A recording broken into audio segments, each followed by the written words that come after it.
Bidadi township ಯೋಜನೆಗೆ ರೈತರು ಹೋರಾಟ ಮಾಡ್ತಿರೋದಕ್ಕೆ ಸಿಎಂ ಡಿಕೆ ಶಿವಕುಮಾರ್ ಸುದ್ದಿಗೋಷ್ಠಿ ನಡೆಸಿ ಮಾತನಾಡಿದ್ದಾರೆ. ನಾನು ಒಬ್ಬ ರೈತನ ಮಗ. ರೈತರ ಶ್ರಮ ನನಗೆ ಗೊತ್ತು. ನಾನು ಸಿಎಂ ಆಗಿರೋದು ಕೆಲವರಿಗೆ ತಡೆಯೋಕಾಗ್ತಿಲ್ಲ ಅಂತ ಕೇಂದ್ರ ಸಚಿವ ಎಚ್.ಡಿ. ಕುಮಾರಸ್ವಾಮಿಗೆ ಕೌಂಟರ್ ಕೊಟ್ಟಿದ್ದಾರೆ.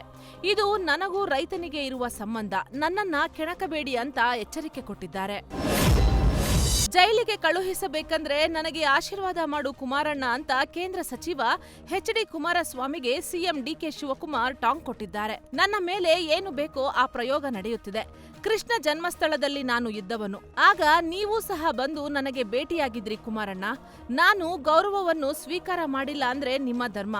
ನಾನು ಯಾರಿಗೂ ಕೆಟ್ಟದು ಬಯಸಿಲ್ಲ, ನಿಮಗೂ ಕೆಟ್ಟದು ಬಯಸಲ್ಲ. ನಾನು ಜೈಲಿಗೆ ಹೋಗಿ ಬಂದೆ, ಸಿಎಂ ಆಗಿ ಇಲ್ಲಿ ಕುಳಿತಿದ್ದೇನೆ ಅಂತ ಟಾಂಗ್ ಕೊಟ್ಟಿದ್ದಾರೆ. ದೆಹಲಿ ಪ್ರಯಾಣಕ್ಕೂ ಮುನ್ನ ಸಿಎಂ ಡಿಕೆ ಶಿವಕುಮಾರ್ ಮಾಜಿ ಸಿಎಂ ಸಿದ್ದರಾಮಯ್ಯರನ್ನ ಭೇಟಿಯಾಗಿದ್ದಾರೆ. ಸಿದ್ದರಾಮಯ್ಯ ನಿವಾಸದಲ್ಲಿ ಭೇಟಿಯಾಗಿ ಕೆಲ ಹೊತ್ತು ಮಾತುಕತೆ ನಡೆಸಿದ್ದಾರೆ. ರಾತ್ರಿ ದೆಹಲಿಯ ಕರ್ನಾಟಕ ಭವನದಲ್ಲಿ ವಾಸ್ತವ್ಯ ಹೂಡಲಿದ್ದು, ಸಚಿವರ ಭೇಟಿ ಬಳಿಕ ಸಿಎಂ ಡಿಕೆ ಶಿವಕುಮಾರ್ ನಾಳೆ ಬೆಂಗಳೂರಿಗೆ ವಾಪಸ್ಸಾಗಲಿದ್ದಾರೆ. ಸಂಪುಟ ವಿಸ್ತರಣೆ ವಿಚಾರವಾಗಿ ಸಚಿವ ಯತೀಂದ್ರ ಸಿದ್ದರಾಮಯ್ಯ ಮಾತನಾಡಿದ್ದಾರೆ. ಸೂಟ್ಕೇಸ್ ಸಂಸ್ಕೃತಿ ನಮ್ಮ ಪಕ್ಷದಲ್ಲಿ ಇಲ್ಲ. ಸೂಟ್ಕೇಸ್ ಕೊಟ್ಟರೆ ಮಂತ್ರಿ ಸ್ಥಾನ ಕೊಡುತ್ತಾರೆ ಎಂಬುದು ಸುಳ್ಳು. ಈ ಬಗ್ಗೆ ಆರೋಪ ಮಾಡುವ ವಿಪಕ್ಷದಲ್ಲೇ ಸೂಟ್ಕೇಸ್ ಸಂಸ್ಕೃತಿ ಇದೆ. ಸಂಪುಟ ವಿಸ್ತರಣೆ ವಿಚಾರ ಸಿಎಂ ಹಾಗೂ ಸಿದ್ದರಾಮಯ್ಯ ಅವರನ್ನೇ ಕೇಳಿ, ನನಗೆ ಈ ಬಗ್ಗೆ ಗೊತ್ತಿಲ್ಲ ಎಂದಿದ್ದಾರೆ. ತುಮಕೂರು ಶಿರಾ ನಗರಸಭೆ ಅಧ್ಯಕ್ಷರ ಅವಿಶ್ವಾಸ ನಿರ್ಣಯ ಸಭೆ ವೇಳೆ ನಡೆದ ಘಟನೆ ಪ್ರಕರಣ ಹೊಸ ತಿರುವು ಪಡೆದುಕೊಂಡಿದೆ.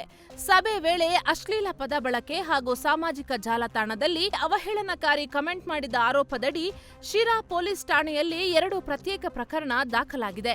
ನಗರಸಭೆ ಸದಸ್ಯೆ ಪೂಜಾ ಪಿ ನೀಡಿದ ದೂರಿನ ಮೇರೆಗೆ ಧರಣೀಶ್ ಕುಮಾರ್, ವಿನಾಯಕ್ ಸಿಬಿ, ಅಜಯ್ ಕುಮಾರ್ ಸೇರಿದಂತೆ ಹಲವರ ವಿರುದ್ಧ ಎಫ್ಐಆರ್ ದಾಖಲಾಗಿದ್ದು, ನಗರಸಭೆ ಅಧ್ಯಕ್ಷರ ಅವಿಶ್ವಾಸ ನಿರ್ಣಯ ಸಭೆ ಗಲಾಟೆ ಇದೀಗ ಕಾನೂನು ಹೋರಾಟದ ಹಂತಕ್ಕೆ ತಲುಪಿದೆ. ಇನ್ಸ್ಟಾಗ್ರಾಂನಲ್ಲಿ ಪ್ರೀತಿಸಿ ಮದುವೆಯಾದ ಗೃಹಿಣಿ ಇದೀಗ ನ್ಯಾಯಕ್ಕಾಗಿ ಕಣ್ಣೀರಿಟ್ಟಿದ್ದಾಳೆ. ಮೈಸೂರು ಜಿಲ್ಲೆ ಎಚ್.ಡಿ. ಕೋಟೆ ತಾಲೂಕಿನ ಸೊಳ್ಳಾಪುರ ಗ್ರಾಮದ ರಾಕೇಶ್ ಎಂಬುವವರ ಜೊತೆ ಗದಗ ಮೂಲದ ಯುವತಿ ಮದುವೆಯಾಗಿದ್ಲು. ದಂಪತಿಗೆ ಒಂದು ಮಗು ಕೂಡ ಇದೆ. ಈಗ ಸಿಂಧು ಹಾಗೂ ಮಗುವನ್ನ ರಾಜೇಶ್ ಹಾಗೂ ಕುಟುಂಬಸ್ಥರು ಬೀದಿ ಪಾಲು ಮಾಡಿದ್ದಾರೆ. ಆಶ್ರಯ ಕಲ್ಪಿಸಿ ಅಂತ ಮಗುವಿನೊಂದಿಗೆ ಮಹಿಳೆ ಪೊಲೀಸ್ ಠಾಣೆ ಮೆಟ್ಟಿಲೇರಿದ್ದಾಳೆ. ಗಂಗಾವತಿಯಲ್ಲಿ ರಸ್ತೆ ಒತ್ತುವರಿ ಮಾಡಿರುವ ಕಟ್ಟಡಗಳ ಮಾಲೀಕರಿಗೆ ಅಧಿಕಾರಿಗಳು ಶಾಕ್ ನೀಡಿದ್ದಾರೆ.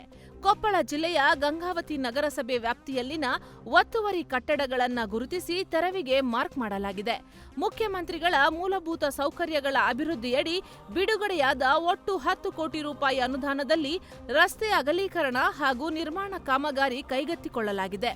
ಹೀಗಾಗಿ ನಗರದ ಬಸವೇಶ್ವರ ವೃತ್ತದಿಂದ ತಹಸೀಲ್ದಾರ್ ಕಚೇರಿಯವರೆಗೂ ಮಾರ್ಕ್ ಕಾರ್ಯ ಮಾಡಲಾಗಿದೆ.